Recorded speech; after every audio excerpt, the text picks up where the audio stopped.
Hi everyone, it's Sue here from Rusty and Unhinged.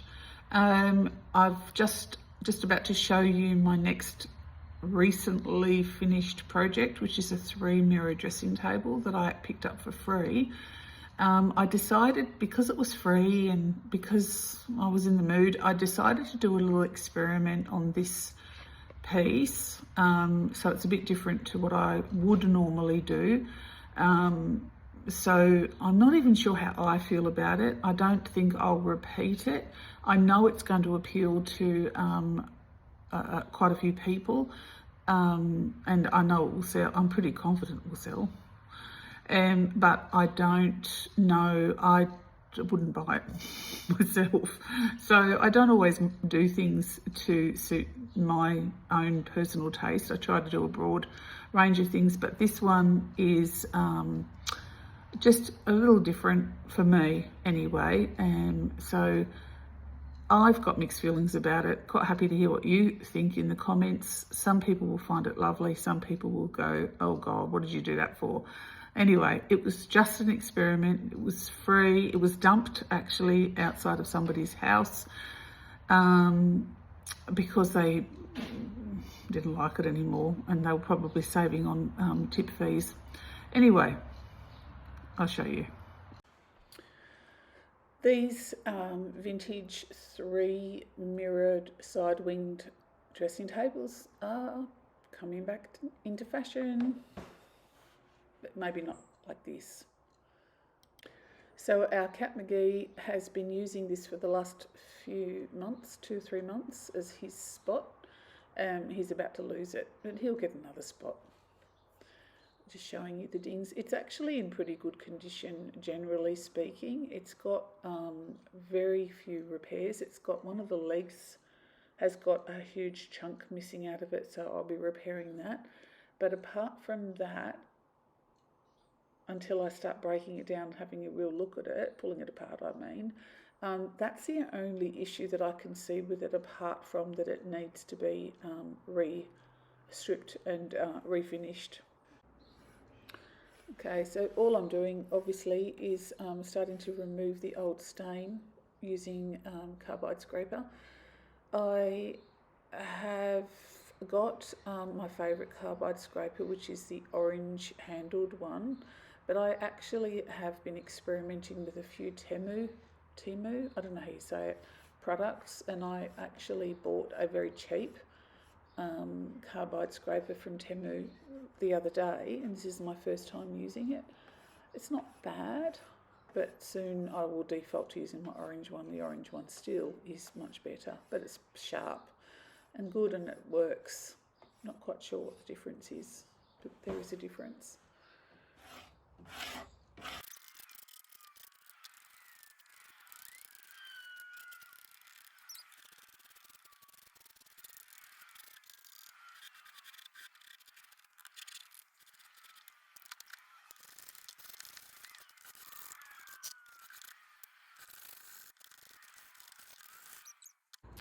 Before I could continue with removing the finish on the whole piece, I just got to remove all of the additional hardware. The mirror, this is the mirror hardware,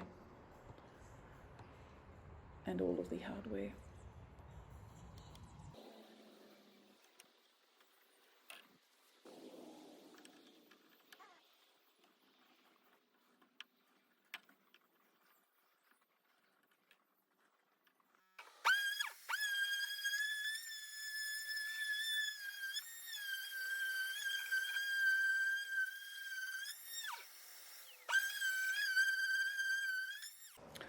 I will say here too that in a normal situation, I would have taken the back off of this dressing table, and in fact I did actually try and take it off, and I took all the screws out, and I gave it a good prizing to come off. I could not get it off to save my life, so I've had to just re-screw it back in. I don't know what type of glue it was. I don't know. I don't know whether it's screwed from the inside as well. I don't think so, but I couldn't get it off. with the screws, and I couldn't get it off with brute strength, my brute strength anyway, and so I just had to continue on. So it was factored in, but no go. And the feeling that I got when I was prizing it was I was going to crack the wood, so I had to stop.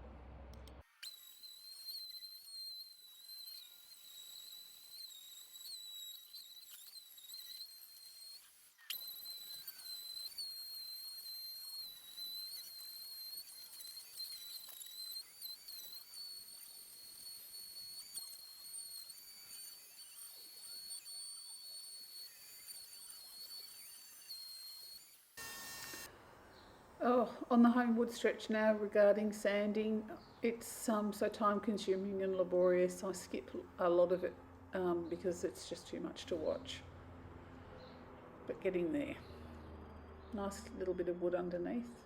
Not too grainy, not quite sure what it is. I think it might be some sort of Tassie oak genre. Not sure which one. Or at least that's what my neighbour Trevor reckons anyway.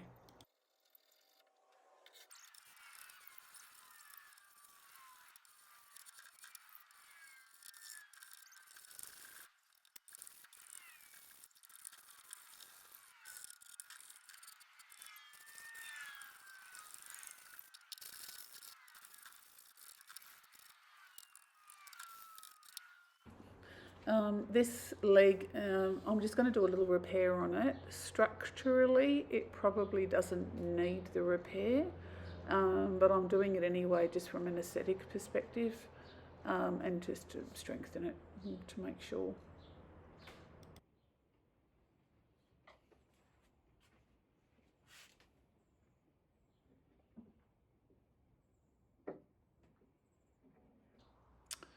So I've just placed a little bit of wood glue on on the surface area of the dressing table leg and also the piece of wood that I'm attaching.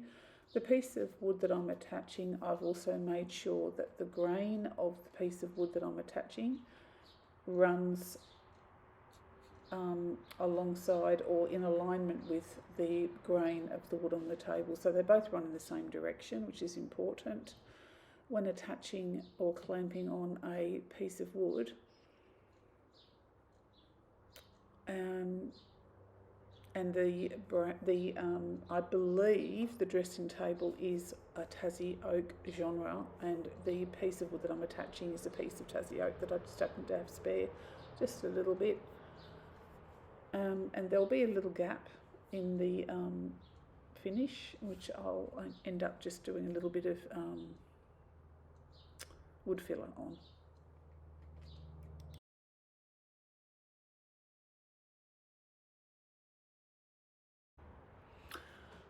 It's the next day and I'm just removing the clamps and finishing up on the little repair.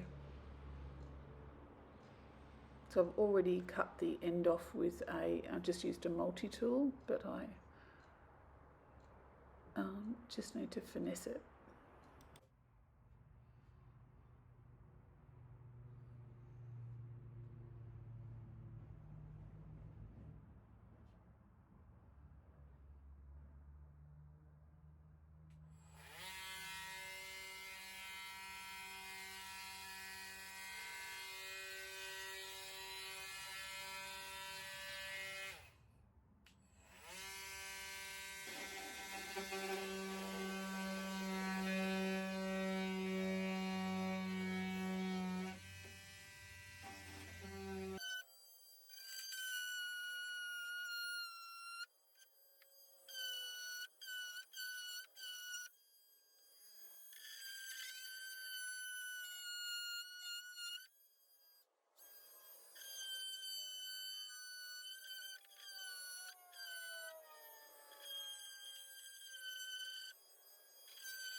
little bit of wood putty just in a little bit of spaces, and I'll sand that off later when it's dried.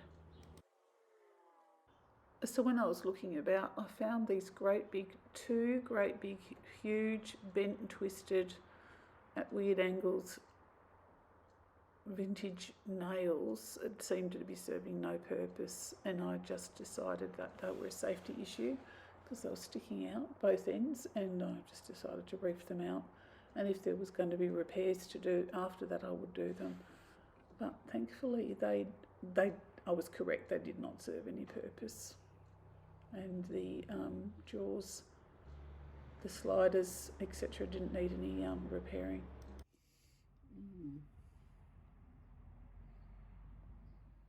One of them was bent and twisted at such an unusual angle I couldn't get it out, so I had to cut it off with the steel blade of a multi-tool and then reef it out after that.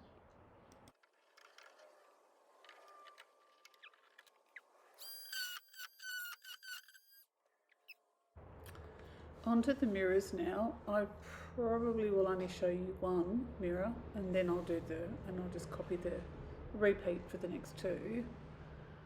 So I'm just disassembling the mirror unit, taking it all apart, and I'll end up stripping it and cleaning the mirror and putting it back together.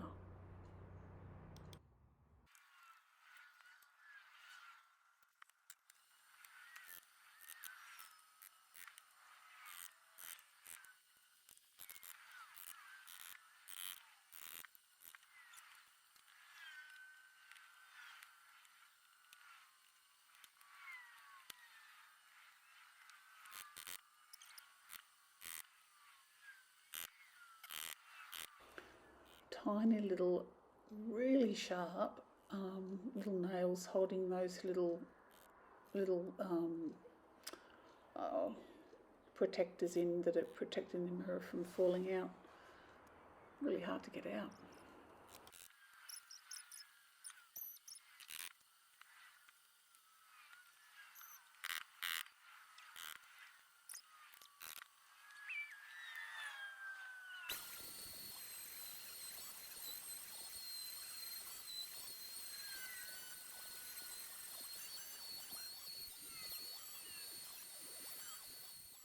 By now I've carbide scraped the whole dressing table, and I'm fed up. And so I'm just going in with my sander onto the frames of the mirrors without using the carbide scraper, which bungs up my sanding paper, but I'm a little over it. Not over the whole thing, but just over the sanding.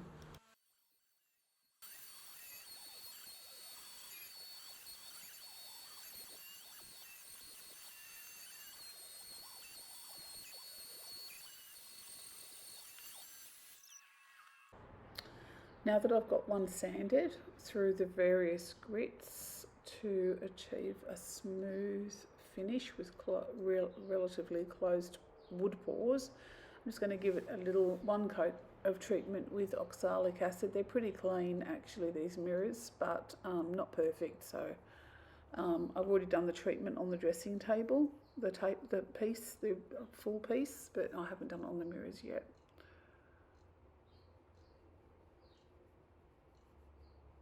And I'll end up leaving that overnight to dry, and then the following day, or usually when I'm finished with the bleaching or the wood stain removal, then it's always important to corrupt the bleaching process by giving it a wash.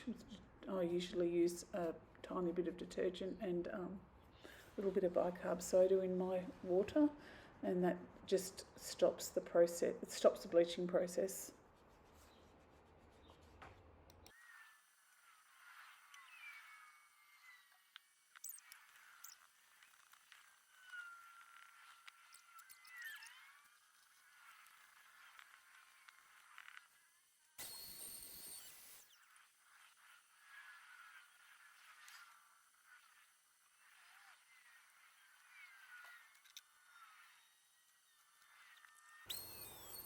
Just giving the cover a little light sand as well, the covers of the two wing mirrors.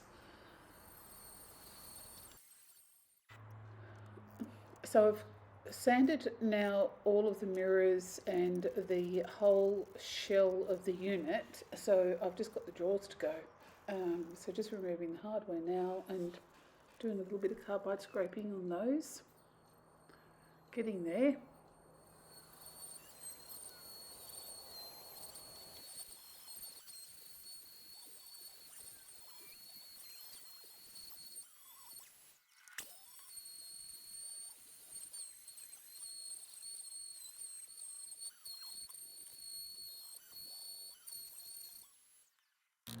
I'm just going to remove the bottom of every drawer and give it a good sand and clean, and I'm going to wipe the insides with something. I end up using a Restorer finish. It's a product that I've got mixed feelings about, but I do quite like it for the inside of drawers. I'll end up repeating this process off camera for the remainder of the other 3 drawers, little drawer and 2 big drawers. So with this particular item of furniture, I've decided to experiment, as I said in the beginning, and I'm using a product I've never used before. I've had this tin for ages. It's a stain known as liming white. Most people would be familiar with it for floorboards. It is actually for furniture as well. So it's a product by Feast and Watson, specifically called Liming White Stain.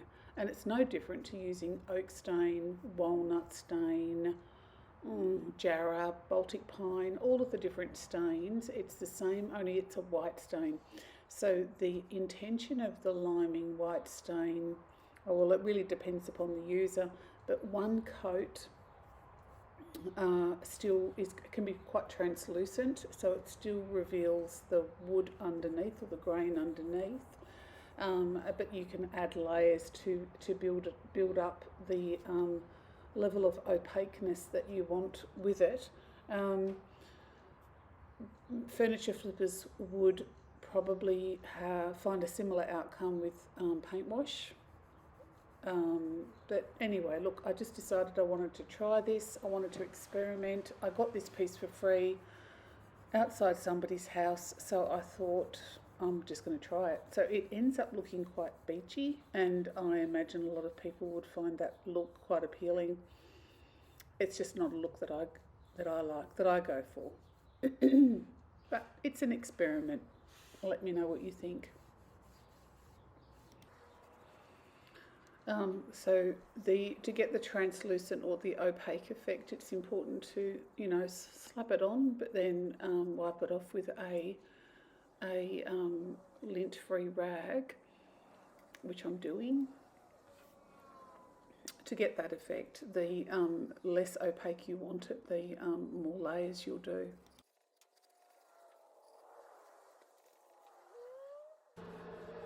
So I have sanded this down really,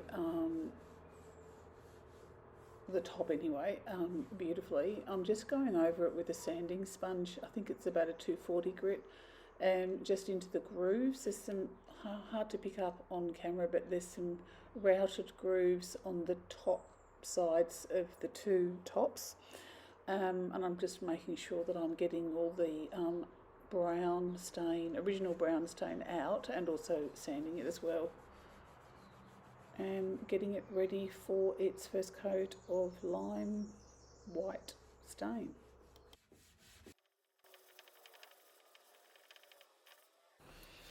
So after giving the shell of the unit, a final sand with 600 grit, I'm going in with the liming white paint. See what happens. See what you think.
that centre bit there that I'm painting now is a piece of ply. It's not the original wood, so it will come up a little different.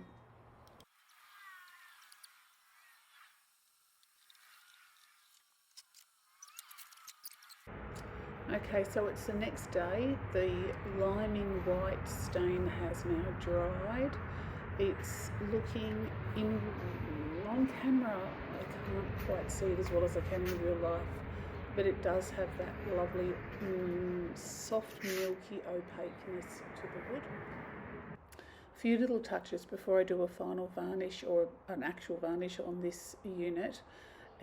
So on the top, it's hard to pick up on camera, but there's a few original nails that were slightly sticking out, and I did get a nail punch and punch those in a little bit. So I'm just filling up the tiny little bit of gap that was left with a little bit of wax that is a very similar colour, almost a cream colour, beige colour. And then just blading off the excess and giving that a tidy and smoothing it out with 600 grit sandpaper at the end.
I'm just giving the unit now a, it's called, I'm using Feast & Watson's natural hard wax.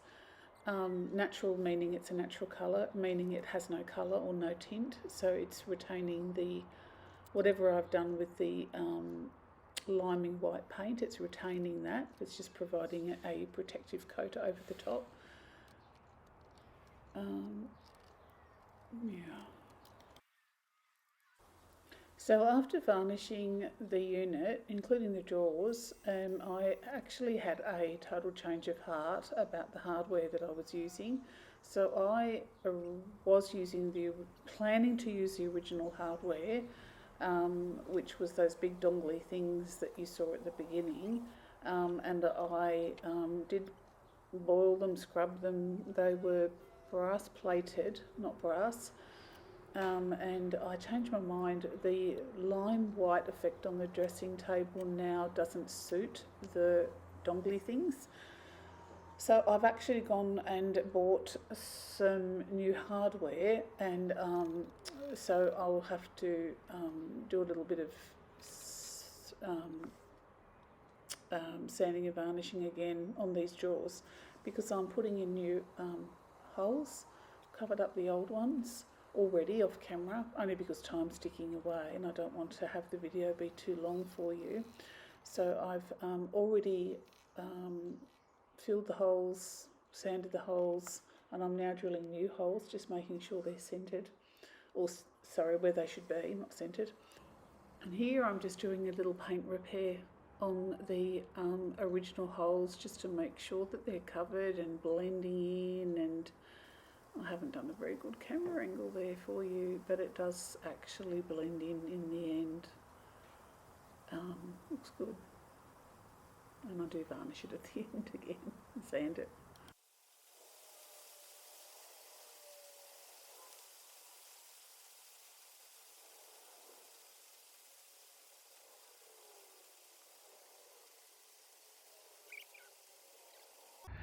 So I've just done my 3 mirrors, big one, the two wing mirrors. Everything's been done to them now. They've been sanded and cleaned, lime whited and varnished. And all I've got to do now is add the hinges to them tomorrow and attach them to the unit. And the only other thing that I've got to do left now is one final coat of varnish on this, which I'm going to do right now. And then I think I'm done.